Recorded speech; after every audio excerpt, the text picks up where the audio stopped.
गतकाली राज्य सरकार अर्थ सचिव श्री शाश्वत मिश्र जो नोटिफिकेशन इश्यू करछंती जो सरकार इश्यू करछंती से तीनोटी प्रमुख प्राइवेट सेक्टर बैंक जो आप एक्सिस बैंक है एचडीएफसी बैंक है आईसीआईसीआई बैंक को से प्रोहिबिट कराई से गवर्नमेंट बिजनेस करें ना आ जो गवर्नमेंट जो फंड डिपोजिट पाखे थिला साधारणतः चालू जमा हो सेविंग्स हो करेन्ट हो सेगुड़ी को इमिडिएटली ट्रांसफर करने सरकार निर्देश देते ये जो घटनाटी है यहाँ कहीं साधारणतः बहुत लोग प्रश्नवाची सृष्टि होती किंतु पब्लिक सेक्टर बैंक और प्राइवेट सेक्टर बैंक डिफरेन्सटा सरकार बहुत दिन पर राज्य सरकार बुझीपारी जहाँकि एक उल्लेखनीय पदक्षेप जानी आमर जो केत गुड़े पब्लिक प्राइवेट सेक्टर बैंक अच्छा से गत जो 5-10 वर्ष देखा जाता जे most of the government deposit जो रही है गवर्नमेंट सरकारी डिपोजिट हो कॉर्पोरेशन डिपोजिट हो म्युनिसिपल डिपोजिट हो सब जगह गवर्नमेंट एजेंसी डिपोजिट माने मेजर चंक से पड़े जाऊला प्राइवेट सेक्टर बैंक को जदिओ तांकर से पूरा नेटवर्क नथिला ओडिशा रे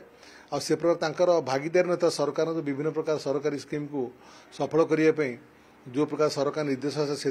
भागीदारी नथिले बहु प्रकार प्रोत्साहन मिलूला सरकार राज्य सरकार तरफ बर्तमान नूतन सरकार आसला से देखी यहाँ को भल भाव में पर्यवेक्षण कर आलोचना कर देखिले जे आपनकर जो सीडी रेशियो हो आपनकर किंबा जो प्राइवेट सेक्टर लेंडिंग हो सबु क्षेत्र में जो प्राइवेट सेक्टर बैंक प्रमुख ये तीनोटी प्राइवेट सेक्टर बैंक एमाने पब्लिक सेक्टर बैंक टू बहुत पछरे पड़ते नेटवर्क को आरंभ कर देखा गले आपनकर सीडी रेशियो देखा गले आप देखिए बहुत जगह आम प्राइवेट सेक्टर बैंक कौन अस्तित्व ना कि पाखे मेजर तीनोटी जाक प्लेयर मध्य बहुत गवर्नमेंट डिपोजिट रही द्वारा हाँ राज्य सरकार जो आम प्रमुख स्कीम गुड़िक रही जो थे कि सरकार प्रतिच्छवि देखा जाता है जो मान साहाय्य मनोभाव देखा जाता है सेगुड़िक विशेष दृष्टि देना प्राइवेट सेक्टर बैंक तेणु राज्य सरकार जो निष्पत्ति नहीं प्राइवेट सेक्टर बैंक को गवर्नमेंट बिजनेस न दि जाए जो जातीयकरण बैंक को दिया निश्चित भाव स्वागत पदक्षेप एवं आम आशा करुचु जे भविष्य यही कार्रवाई द्वारा गवर्नमेंट ऑफ ओडिशार प्राइवेट सेक्टर बैंक से सचेतन हेबे आप जानी जो राजीव गांधी प्राइम मिनिस्टर थे से बहुत दिन तले आसते ओडिशा आसते कोरापुट गस्तर जाते सी देखी आसते जोड़े मात्र आमर एठी रही आमर माने दीटा लोक दीटा इंस्टीट्यूशन रही कोरापुटर भितर से देखते सी गोटे से पोस्ट ऑफिस देखी आ गोटे जातीयकरण बैंक एक शाखा देखी सी एते इंटीरियर हेले भी एते माने दूरगामी अंचल हेले भी नेशनलाइज बैंक कर्मचारी माने जो सेवा बर्तमान दौरान से से प्रशंसा करते राज्य सरकार बहुत लेट्रे या उपलब्धि कर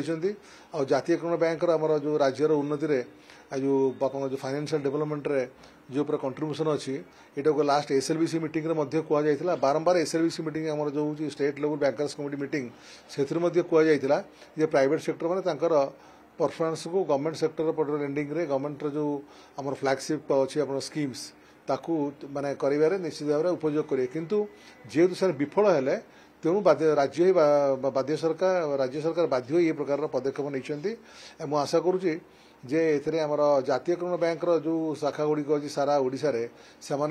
लाभवान हेबे आउ प्राइवेट सेक्टर कौन हम से मुझे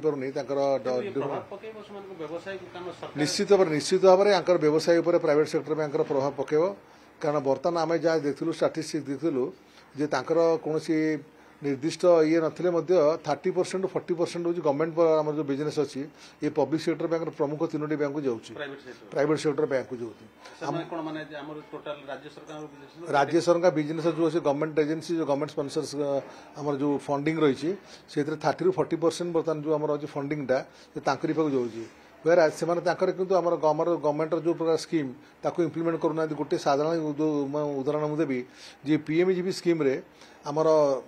जो नेशनलाइज बैंक परफॉर्मेंस 80% थिला बेले तांकर प्राइवेट सेक्टर बैंक ओनली 35% अच्छी ये आप जानीपे से केते प्रकार माने सरकार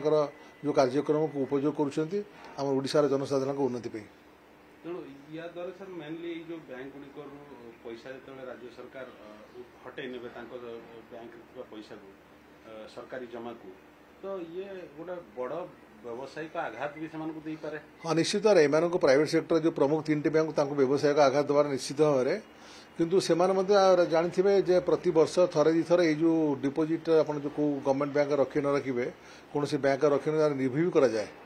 जहाँ अच्छी गत माने 10 वर्ष ट्रेंड मुझे कहूँ प्रति 6 मास थे से रिव्यू करते हुदर से परफॉर्मेंस इम्प्रूव कर जदि से परफॉर्मेंस इम्प्रूव करती ये पर्टिकुलर जो जो गवर्नमेंट फ्लैगशिप स्कीम गुड़ी को चालू करने लोकों पाखे पहुँचापी आउ जनसाधारण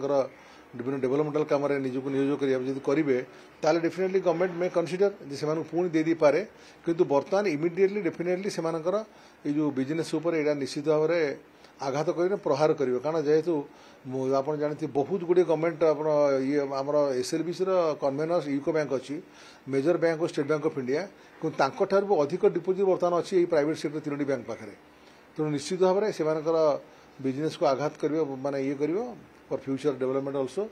किंतु आम आशा करुँ जे से राज्य सरकार जो पदक्षेप नहीं निजक सुधारे और ओडिशार जनसाधारण उन्नति काम करेंगे। सर आउ गोटे कथा जो सरकार किसी बैंक रु पैसा उठे नापी चिंता कर साधारण लोकटे भी हे तो सी भी उठे कह मुझे कहीं रखी जब सरकार गोटे भरोसा सरकार जो भरोसा पाऊनी साधारण लोक भरोसा कौन पाइब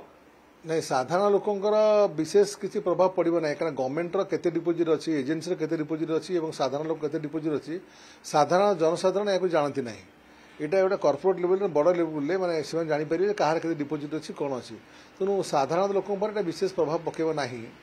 कंपेरेटिव टू आम जो गवर्नमेंट डिपोजिट विड्रॉल सरकार जो नोटिफिकेशन करम पैसा आम उठे नबू प्राइवेट बैंक रू साधारण लोक तो गोटे मेसेज जाऊँ निश्चित भाव में आम साधारण लोक भी कहे जेहेतु आम राज्य सरकार कोऑपरेट करूना से कोऑपरेट करने प्राइवेट सेक्टर बैंक पछघुंचा देवे आउ ए निश्चित भाव में जातीयकरण बैंक गुड़े सब लाभवान हे जमा बढ़ो ता सहित मैंने गवर्नमेंटर जो आप जो चालू जमा रही मेजरली जोटा आप जो इंटरेस्ट नॉन इंटरेस्ट बियरिंग जो डिपोजिट गुड़ा रही है चालू खाता सेविंग्स है करेन्ट है ये डेफिनेटली माने आम पब्लिक सेक्टर बैंक माने लाभान्वित हेबे।